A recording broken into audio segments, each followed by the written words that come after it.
Hi hello నమస్తే, welcome to tall cut house. నేను మీ Dilip. సమంతకు sorry చెప్పిన కొండా సురేఖ.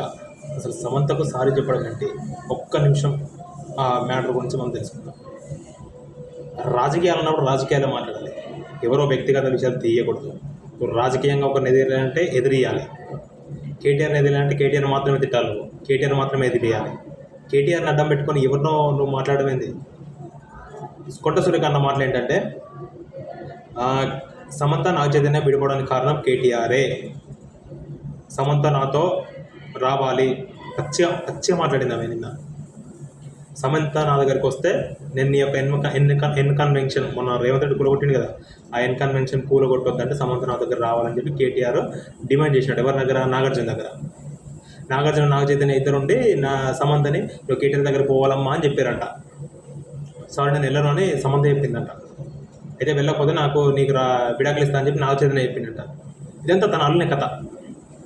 అది నిజం అబద్ధం అని పక్కన పెట్టు. నీకేం అవసరం? ఒక అమ్మాయి గురించి, ఒక కుటుంబం గురించి మాట్లాడాల్సిన అర్హత నీకు ఎక్కడిది? రాజకీయంగా నువ్వు ఎదిరేయాలంటే కేటీఆర్ను మాత్రమే ఎదిరించాలి.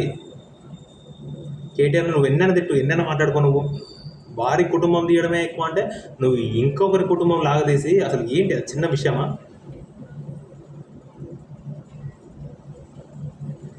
ఒక అమ్మాయి, ఒక ఆడదాని గురించి ఎట్లా మాట్లాడుతుంది? నువ్వు ఒక ఆడదానివే కదా, నీకు కూతురు ఉంది కదా.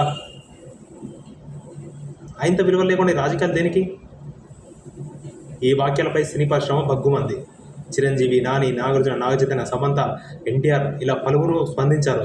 ప్రకాష్ రాజ్ ఏంటి సిగ్గుచేటు?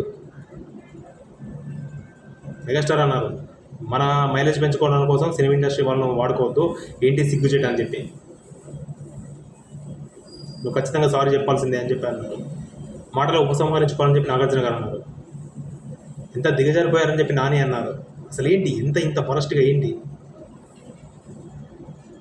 నన్ను రాజకీయాలకు లాగొద్దు, నా జీవితం మీద నేను బతుకుతున్నాను, నేను సామరస్యపూర్వకంగానే మీ విడాకులు తీసుకున్నామని చెప్పి సమంత చెప్పింది. సమంత స్పందించింది. నీకేం అవసరము? ఒక అంత పెద్ద ఫ్యామిలీని, ఒక అమ్మాయిని, ఒక హీరోయిన్ని నువ్వు ఆడడానికి కారణం ఏంటి? డైరెక్ట్ అనే అంత సత్తా లేదా? ఒక అమ్మాయిని అడ్డు పెట్టుకోవడం ఏంటి? సమంత అలా స్పందించినందుకు ఈరోజు మళ్ళీ కొండా సురేఖ గారు ప్రెస్ మీట్ పెట్టి, మీరేమైనా బాధపడి ఉంటే నన్ను క్షమించండి, మీరు ఎదిగిన తీరు చాలా అద్భుతము, అమోఘము, మీరు నాకు ఒక ఇన్స్పిరేషన్ అని కూడా మాట్లాడింది. ఎందుకు అవన్నీ అవసరం?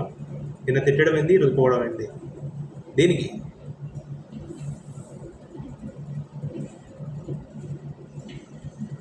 అట్లా అన్నందుకు అట్లా చెప్పి ఆమెను మళ్ళీ సమంతను పొగిడి సారీ చెప్పారు. బాధపడుంటే సారీ అంట. బాధపడరా?